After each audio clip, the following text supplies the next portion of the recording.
Show 7 and CBS 2's Marcia Kramer got to sit down one-on-one with Mayor Adams to talk about the impact of 9/11 on the city. The mayor told us about his experiences that day as an NYPD platoon commander and the effect 9/11 has had on his current policies at City Hall.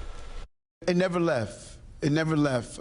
I'm always, when I start in the morning speaking to the police commissioner and the team, I'm asking, are there any notable threats out there? Once I get that foundational, no real credible threats, now I can shift and deal with all the other duties of running the city. So 9/11 has turned that into a constant concern for you as mayor of the city of New York. The vigilance and the preparedness must be real, and it must be constant.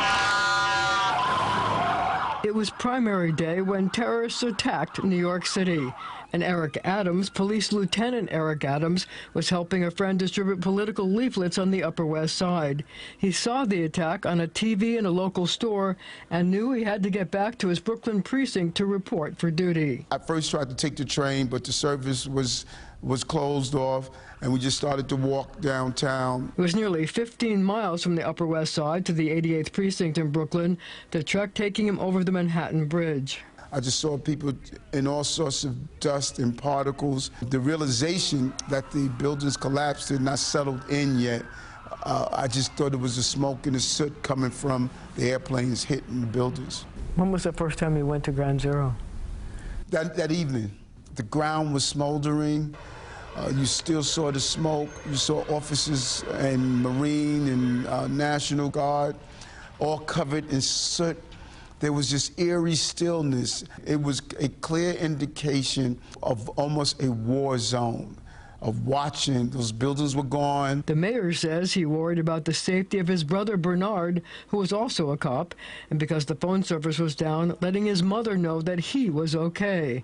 But he also had a job to do because he was a police platoon commander. I was looking at how do we provide services right away? How do we do the search and recovery?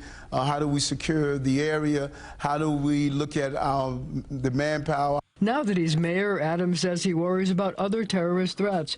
Are people who want to do harm slipping in through the border? Will they come to New York with the buses of asylum seekers?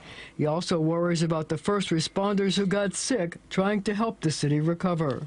And we cannot forget them. Never forget. It's not a bumper sticker or slogan. The greatest thing about New York City and America was not what happened on 9/11, but what happened on 9/12. You know, we got up, teachers taught, builders built, and we continue to show that we were not going to bend or break. I also asked the mayor how much longer New York City would continue to hold 9/11 remembrance ceremonies. He told me he hopes it never goes away.